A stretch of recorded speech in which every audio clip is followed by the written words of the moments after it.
Hey, what's going on everyone? This is Big Breeze channel. My name is Amir. Good morning, good evening, wherever you may be. Yet another video with Haskell programming language tutorial. We are going to discuss today a little bit the Haskell constructs. I've been reading in my Haskell book. I know that I show this every time that I have a video about Haskell. You can really get it, the hard copy, if that's okay with you, but you really can get it on Amazon, and it's not expensive. Yeah, this is what we're going to be doing today. I hope you will like the video, and if you have noticed, I took now all of the ads inside the tutorials. I'm still keeping an ad just to keep this channel going because that's the only source for the channel. I'm still keeping only one ad at the beginning and maybe at the end when you finish the tutorial, but the whole tutorial is going to be free from ads, so you will not be interrupted. The ad will not interrupt the flow of thinking. Now that's everything that I wanted to say basically. With that, let's go ahead and start our tutorial. Alright guys, so I've actually recorded 2 hours, and after I discovered that the microphone was not connected. Yeah. So constructs in Haskell and in any other programming language are very useful. As Haskell is a purely functional programming language, it should use some methods or tools to help the language to manage data and control flow.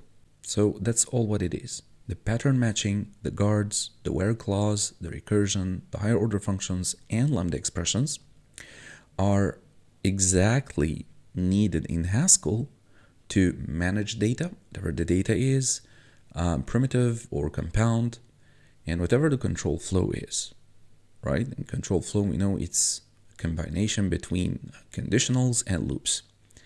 But as we don't have if-else statements in Haskell, and also as we don't have loops in Haskell, so that's going to be substituted by pattern matching / guards and recursion, right? So instead of loops in any other imperative language, in Haskell we're going to use recursion, and instead of if-else statement we're going to use pattern matching or guards. And I'm going to show you the difference, and I think you're going to love guards more than pattern matching, but just I don't want to force or just to bury you under my beliefs. But any other developer, especially those who come from other programming language backgrounds like Python, JavaScript, Ruby, whatever, they fall in love with guards directly because it's very expressive and concise at the same time. Everything in the syntax of guards makes sense. Also in pattern matching, I have nothing against pattern matching. So let me actually create different folders. L1, that's going to be lesson 1, and lesson 2, lesson 3, 4. If we're going to leave it because the higher order functions I'm going to show you directly in the interpreter. We're not going to compile anything. And we'll go to 6, the lambda expressions. And don't worry, you're going to find the GitHub repo for all of the code, so later you can copy that and practice with it and changing the code if you want, do what you want. So even if you're not practicing with me right now, if you don't have Haskell installed or anything that it's preventing you from coding, later you can do that, no problem. And again, you're going to find a video, just a card above appearing, you can click it and it will take you to another video. Just actually the first video in Haskell on the channel is going to show you actually how to install Haskell on your machine. And I'm using Windows Subsystem for Linux too, by the way. That's Ubuntu interface, and I'm using Fish Shell, the friendly interactive shell. This is the bash, that's the normal bash, and this is the fish, right? Okay, so let's go to L1 folder and let's create pattern matching.haskell file. All right, so what is pattern matching? Pattern matching is a technique that you can use as a developer to deconstruct data structures and match specific forms of data. Let me give you an example. Let's say, for instance, that you have a list of different types of coffee, right? The different types of coffee, you want to have a description for this. So for instance, if you want to type espresso, you want to find a description for espresso. If you want to choose latte, you will find a description for latte, and so on. I'm going to try not to, give you the typical examples in other tutorials, like factorial numbers. Well, maybe factorial I will show you, but maybe the Fibonacci sequence, the polynomials, and all of that, I will try to make it lighter. Right, maybe I can just type here pattern matching to know what we're talking about. So let me create a function. I'm gonna call it coffee type. This function actually is going to take a string and it's going to return a string. Now I can take that function and I will pass to it the string, and that's going to be the description, right? I'm matching the description to the coffee type. So we'll say here strong, for example, and bold, right? And actually, let me just copy this. Let's yank this and let's paste 2 times, and let's have the 3rd time for the unknown type, right? So let's also say here latte, for example. I'm not sure if lattes were written, maybe 1E. And here we'll say milky. Sorry guys, but I hate latte. Milky and weird. Also for cappuccino, frothy and rich. Now, if we have any other type, if you will pass anything else, that means that we have an unidentified coffee type or unknown coffee type. So the way to do that is with this underscore. So coffee type with this underscore, that means that that's going to be any other coffee type, unknown coffee type. Tell me, this looks to you like if-else statement, right? If you have espresso, print strong and bold. LF or else if latte, print this. Else if cappuccino, print this. Else print this, which means otherwise, or in any other cases, print unknown coffee type, right? That looks like if-else statement. Okay, now let's create the main function, and be careful, you need 2 spaces, 1, 2. If you'll do tabs, you're going to get an error, I'm telling you. Now let's do put stir line, and we'll say here your coffee description is whatever, and simply we're going to print that. So print coffee type, and we're going to pass, for instance, espresso. Let's make it latte, and let's put here anything. Let's put here bread. All right, so let's go and save that. Let's use the compiler to compile our file. What was it called? PM. Okay, PM, GHC, PM, Haskell. Okay, linking, no errors, awesome.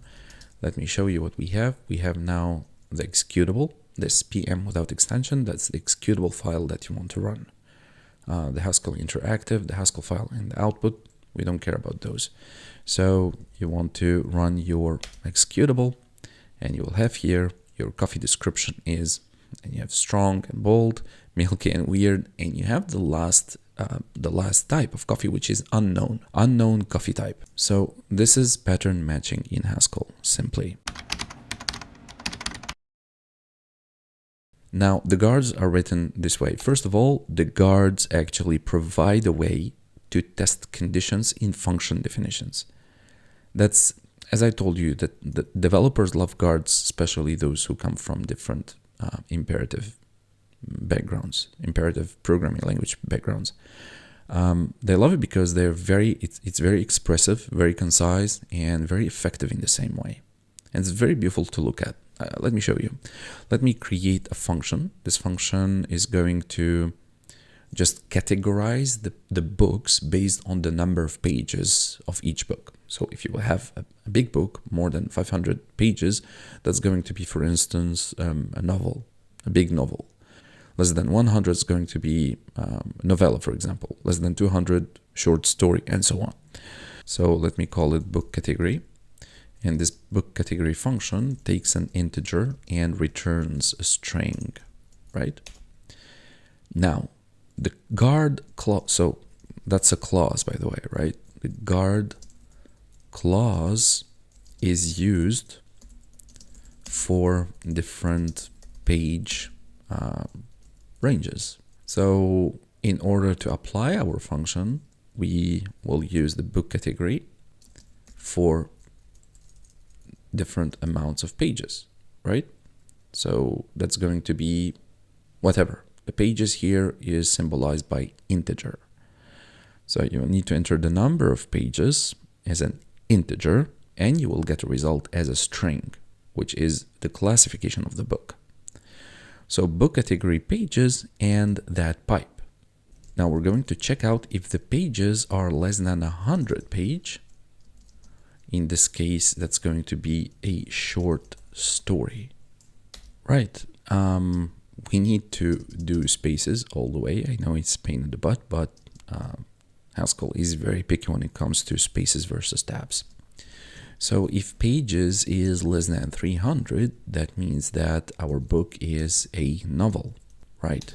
Let's get back all the way to the beginning of the line and push with spaces. I'm pretty sure there is some sort of extension, something that helps, making auto indent or, to reduce the time in those silly things. I prefer to go with you just simple Haskell code programming, with no frameworks. I hate frameworks, guys. Okay. You need to know that. I'm saying it up front. If you know me or if you follow me on Twitter, you know my clear opinions about that and my discussions with a lot of friends about frameworks. And you need to know programming. You need to learn programming, not a framework, even not a language, right? You need to know the how computer thinks. I'm not telling you to go and learn machine code, but at least you need to learn C. You need to have a good idea about assembly language and how C compiles the assembly and how assembly compiles the machine code, right? This is programming. This is computer science.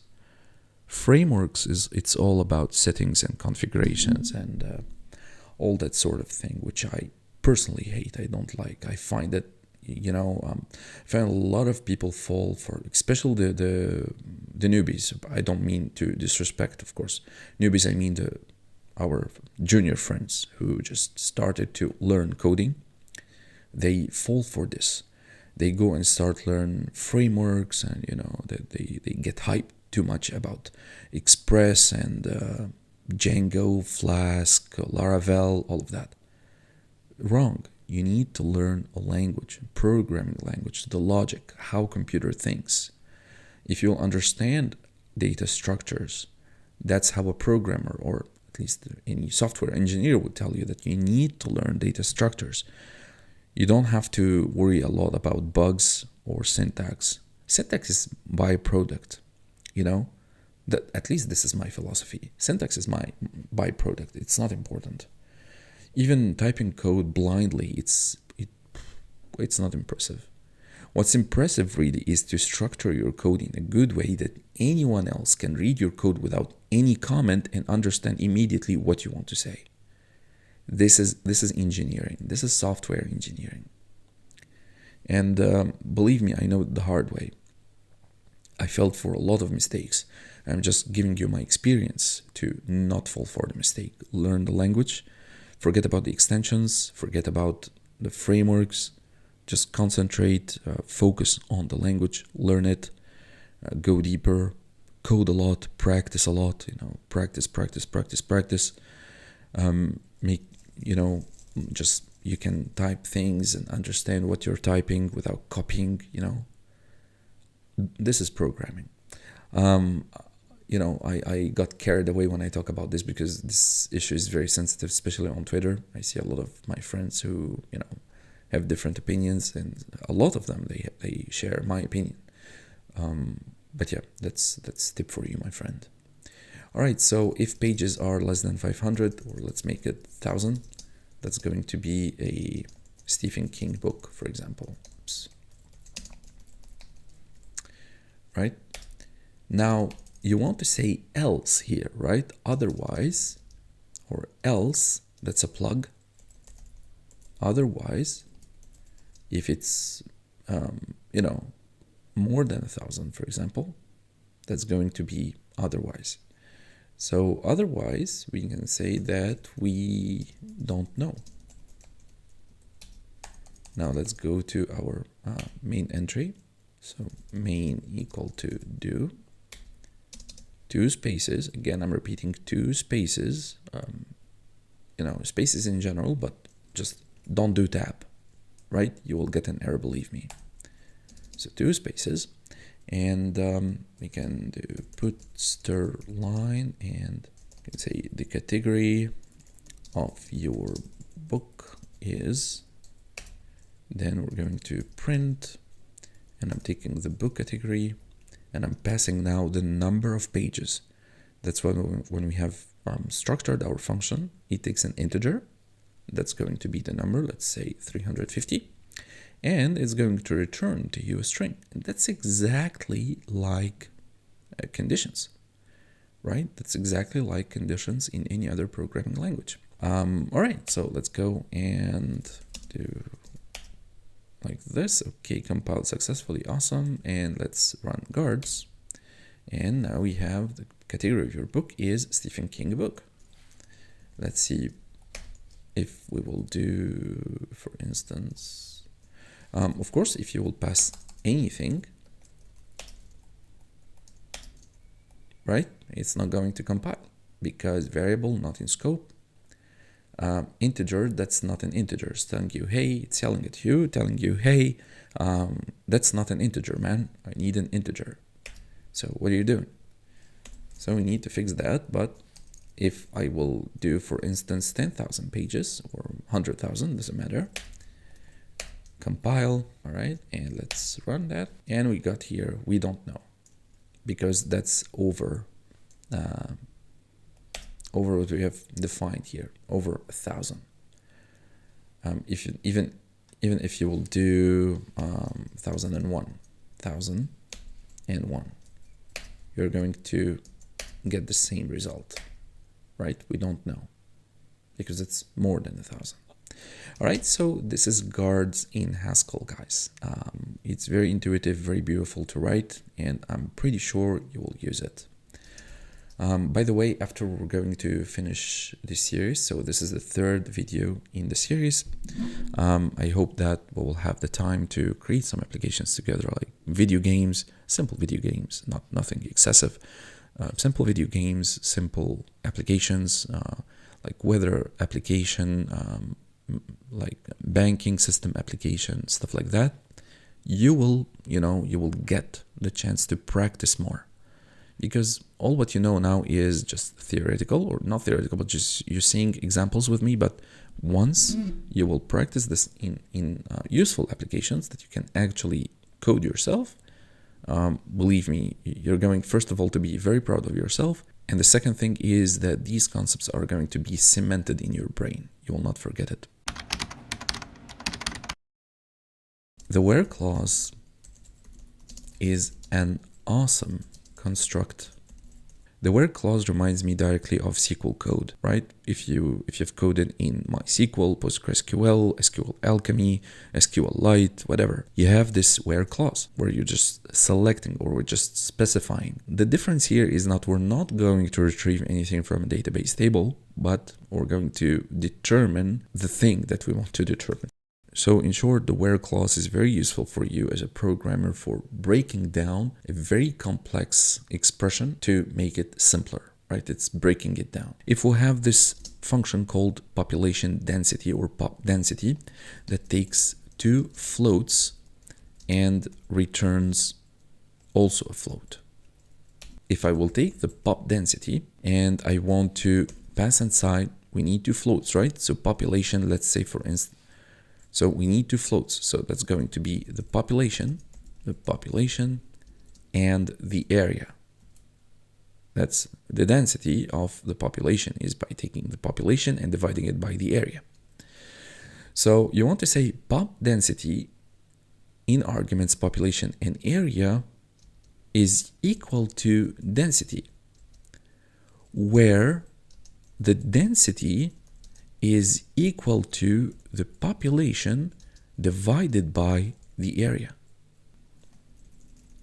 Let's make it like that. You see how it works? So you created this function, you defined this function, and you passed inside the population and area, which should be float numbers, and you want to return a float as well. This is going to be the density. This density is calculated as follows. Population, go to your main entry point for your application, and just pass here the pop density function, and pass whatever the numbers you are. It should be whatever. It should be anything, but they should be floats, right? So for instance, in Egypt, we are 110 million, 0.25, whatever. And the area is, I don't know, I really don't know, and I don't care, 85.25 as well, right? Or just, let's make it 78. Again, this is the where clause, and the where clause is defining the density that's going to be the population divided by area, and that's going to be ultimately the density that's going to be returned in a form of float. Now, let me show you if we will compile that, where, right? You see that we have our calculation. Now, let's see recursion together. Now, recursion simply is, just let me write here, recursion. I've explained 4 years ago functional programming in general without taking a specific language, and I've talked about towers of Hanoi. And I invite you to take a look to this beautiful video by Computerphile. This professor is going to explain to you what recursion actually is in Python. It's going to use Jupyter. So yeah, recursion doesn't only exist in Haskell, but also in other programming languages like Python. Now, let me explain to you recursion very easily. Recursion means that when a function calls itself, 3 words. That means that you pass the function as an input inside the function itself. So it's going to be called from within itself. And the best example, of course, is factorial. Now, factorials are the best example for recursion because we need to do the same thing over and over and over again. So we will have a base case. So the base case is going to be 0. And if you want to get the factorial of 5, that means that you want to multiply 5 by 4, by 3, by 2, by 1, until it just reaches the 0. So that's basically the 1. Well, factorial of 1 is 1, right? The base formula for that is going to be if the factorial of n, that's the number that you're going to pass, you want the n to be multiplied by the factorial of the n minus 1. That's the basic thing you're looking for. That's in general, that's mathematics, that's not programming.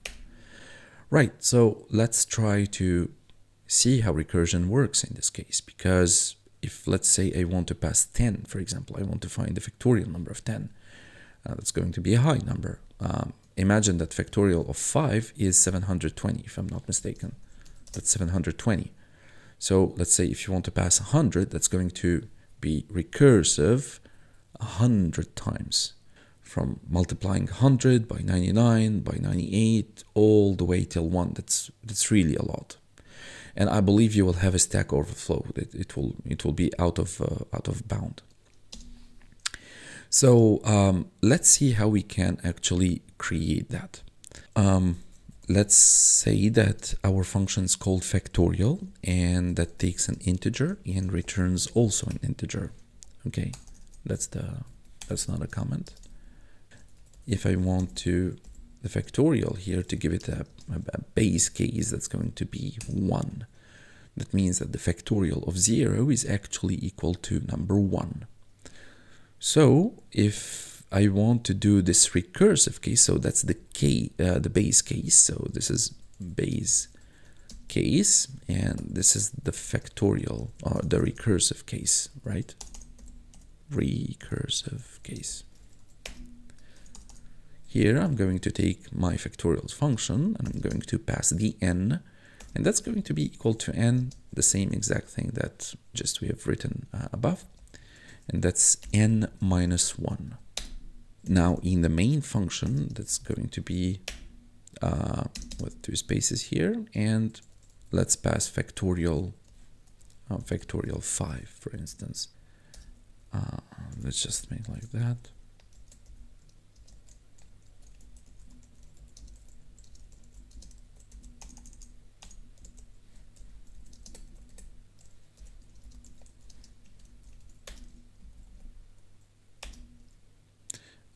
We have an error. Oh, I need to print it. I will just for that, guys.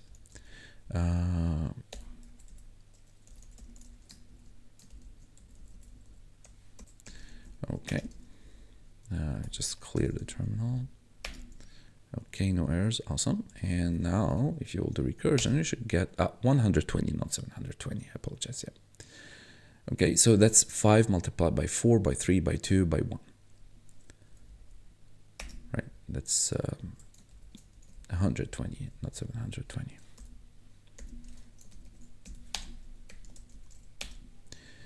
Right, so this is simply recursion. It's a function that calls itself on, until some sort of condition is met. In this case, when there is nothing left in the recursive sequence. Let me show you if I want to change the 5 by 50. That's going to be a lot. I don't believe that it's not going to run. Okay, that's a negative number. Right, and you can see it's huge. So that was it, guys. Recursion means a function that calls itself within itself.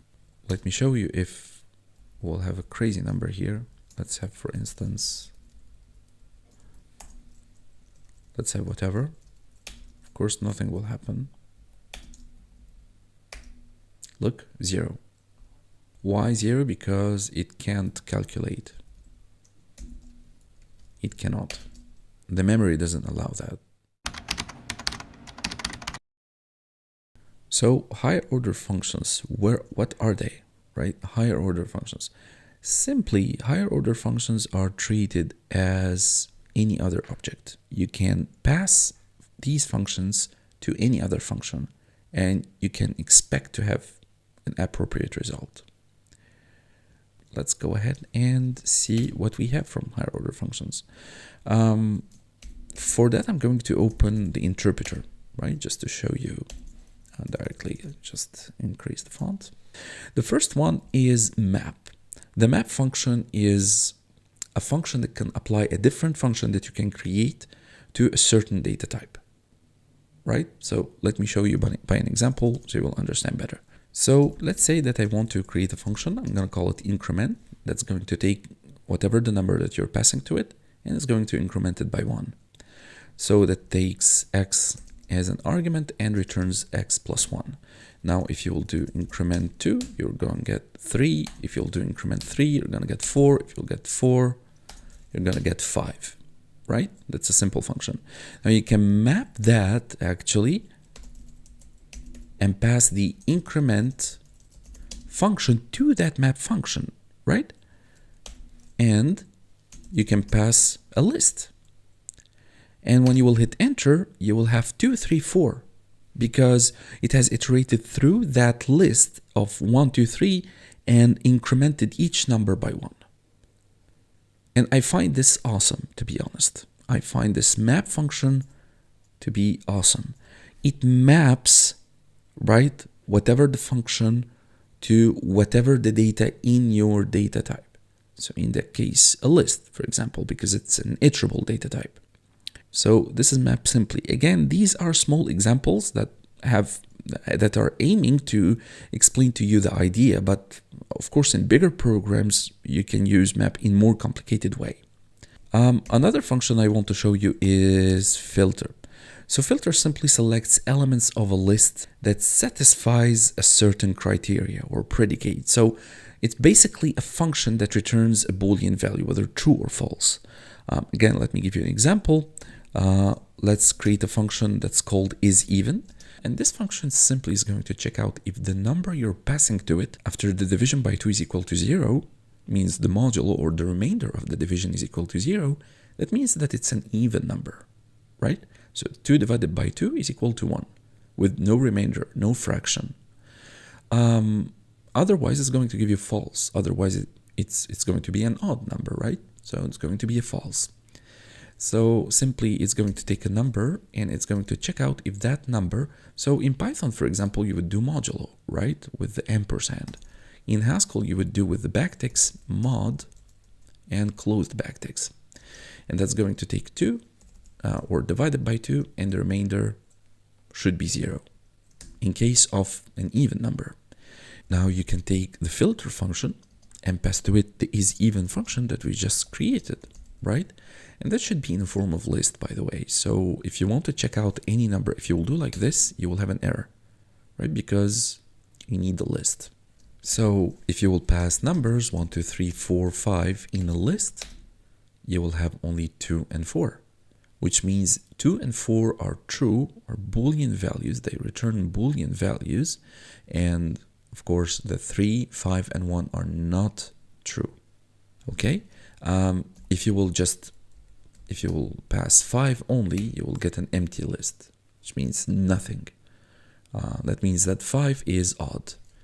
If you're going to pass 2, you're going to get 2. If you will pass 2 and 4, you're going to get 2 and 4. Right? You'll pass 0 and 1, you will get 0. Similarly, you can do with isOdd. So you can do isOdd, and that's again taking a number, and this number is checking out the remainder of the division of 2 that should be equal to 1. Now, if you will filter out, that's what the filter words comes from. It sifts through the list and brings you whatever is based on your condition, is odd, is even, or whatever. So we're going to pass isOdd, and again, I'm going to pass a list. So we'll say 1, 2, 3, 4, 5, 6, 7, 8, 9, and 10, right? So of course, we'll have a filtered list of the odd numbers only, 1, 3, 5, 7, and 9. This is another higher order function. We have, for instance, fold_L. Fold_L. That's going to take numbers from the left and it's going to do whatever operation you want to do to the right. So it's going to do from the left to the right. So if you will pass a list, for example, of different numbers, it's going to add the numbers. If you want to add, of course, you can do subtraction, multiplication, division, or whatever, but it takes from the left to the right. So to do that, you will just specify the type of operation you want, and you want to start from 0. Then you want to give a list of numbers. So it's going to add numbers from the left to the right on the basis of 0. So it's going to start 0, 1, 2, 3, 4, 5, and so on. And that's going to give you 15. 1 plus 2 plus 3 plus 4 plus 5. There is also another higher order function called fold_R. And that does the same thing, but from the right to the left. So let's try it on multiplication, for example. And that's going to be 1, not 0. That's going to start from 1, right? Because from the right side, you can't have 0 from the right. And let's say also 1, 2, 3, 4, 5, right? You're going to have 120. Right, so 5 multiplied by 4, by 3, by 2, by 1. That's exactly the same thing when we have done factorial of 5, which resulted in 120. That's 5 multiplied by 4, by 3, by 2, by 1, decrementally. Right, let's see what else we have. We have another higher order function called sort. So sort sorts basically the elements of a list. So if you will pass numbers in a list in an unordered way, sort is actually going to sort the list, right? It's going to order the numbers in that list in an ascending way. But for that, I will need to import from data.list. and I will need to import that sort function. Right, so what we can do is we can sort different numbers in the list. I'm going to type crazy numbers now.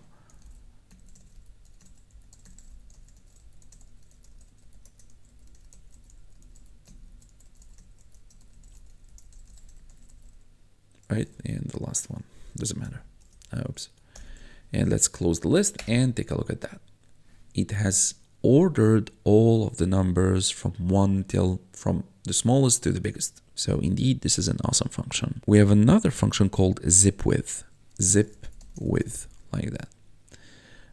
So zip width actually can add different numbers from different lists. So if you have a list with 1 and 2 and another one with 3 and 4, it's going to add 1 plus 3 and 2 plus 4 and return them in a list. Let me show you if I want to add numbers. So again, you need to specify that you're adding, and you have a list here from 1, 2, and 3, and another list for 4, 5, and 6. You're gonna get another list with the addition numbers. 1 plus 4 equal 5, 2 plus 5 equal to 7. So 1 plus 4, 5, 2 plus 5, 7, 3 plus 6 is 9. So you can see that this is the result of addition of the numbers by order. So 1 plus 4, 2 plus 5, 3 plus 6. You can do the same thing with negative, for example. You're gonna get minus 3, minus 3, minus 3. Now let's say, let me just do like that. Now let's say, for instance, that we have another number, 9, for example, that's going to be totally ignored. If you have more than number, not only a number, an additional number, but different additional numbers, again, it's going to ignore them. Zip width matches exactly by positions, by indexing. 0 index, first index, second index, and so on. That's going to work if I'm going to also match numbers here. Aha, now it's different. Now Haskell understood that for this key, for this value, I have a corresponding value that I need to add with. So this is zip width. It takes the addition or whatever the operation you want to do between two lists and unzip them as a result. The next higher order function we have is called take while. Take while is an awesome one. Take while basically takes elements from a list while a certain condition is true. The next higher order function we have is called take while. Take while is an awesome one. Take while basically takes elements from a list while a certain condition is true. For example, if you have a list from 1 to 5 and you want to take all of the elements in that list that are less than 3, for example. So let's see how we can do that. We can say take while and less than 3 in this list 1, 2, 3, 4, 5. And of course, we'll get a list of 1 and 2 because they are less than 3. If you will do less than or equal to 3, you will get 1, 2, and 3, right? If, I don't know, you will do 1, you will have an empty list because there is nothing less than 1 in the list. Of course, if you will do equal to or less than 2, you will have 1 and 2, right? So this is take while. The opposite of take while is drop while. So if this function returns elements based on certain conditions, the drop while deletes numbers based on certain conditions. So if we'll do drop while and we'll do like this, 3, also the same example to be clear to you guys, you will have 3, 4, and 5. That's exactly the opposite of 1 and 2. So take while has returned the numbers based on the condition.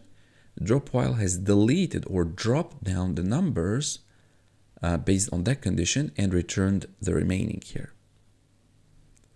Right? That's going to be the exact same thing if you would do like that, you'll have only 4 and 5. Right? So let's make it like that. It's going to be 4 and 5 because we have dropped 1, 2, and 3. Because all of the numbers equal to or less than 3, we want to drop them. We have 2 more awesome ones, all and any. 2 brothers, all and any, or brother and sister, all and any. So all actually checks if all elements in the list satisfies a predicate or a certain condition. So what you want to do is you want to take all and check out if the list that has those numbers are even or not. Of course, it's false. But if we will delete the odd numbers and pass only, I forgot the one. If we'll only pass an even list, that's going to be true. Right? So this is all. Everything in the list should be even. The opposite is his sister, Annie. So if all is very uptight, Annie is more tolerant. So Annie is going to check if any number in the list has an even number. Of course, it's true because we have 2 and 4, which are even numbers. And that's also going to be true because we will have 1, 3, and 5, which are odd numbers. The last thing that I want to show you is the lambda functions. So lambda function is a simple anonymous function that doesn't have a name, that you can use it just to return something simple if you don't want to write a lot of code. The symbol to write a lambda function is this one, just a backward slash. An anonymous function or a lambda expression that returns the temperature in Fahrenheit. So it's going to convert numbers from degrees Celsius to Fahrenheit. And that's going to be the degree Celsius, right? That's the input. And I want to return the degree Celsius that's going to be multiplied by 9 divided by 5. Add to it 32. Now I want to print all of that and I want to pass now the number, the degree Celsius that we want to convert to Fahrenheit. That's our argument. Let's run that, compile, lambda Haskell, compiling. All right, awesome. And let's run our lambda expression and we have 77.0. You can do that as well in the interpreter if you prefer. So you can print with the backward slash C that takes C and returns the degree Celsius multiplied by 9 over 5 plus 32. Right? And also we can pass to it 25, and here don't forget that we need another parenthesis, and that's going to give you the same result, 77.0. So you can compile it or you can write in the interpreter. That's going to work fine. All right, so these were our higher order functions in Haskell. We have explained pattern matching, we have explained guards, we explained where clause, we have seen recursion, we have seen higher order functions, and we have seen lambda expressions. Thank you so much guys for watching, and I will see you in the next video.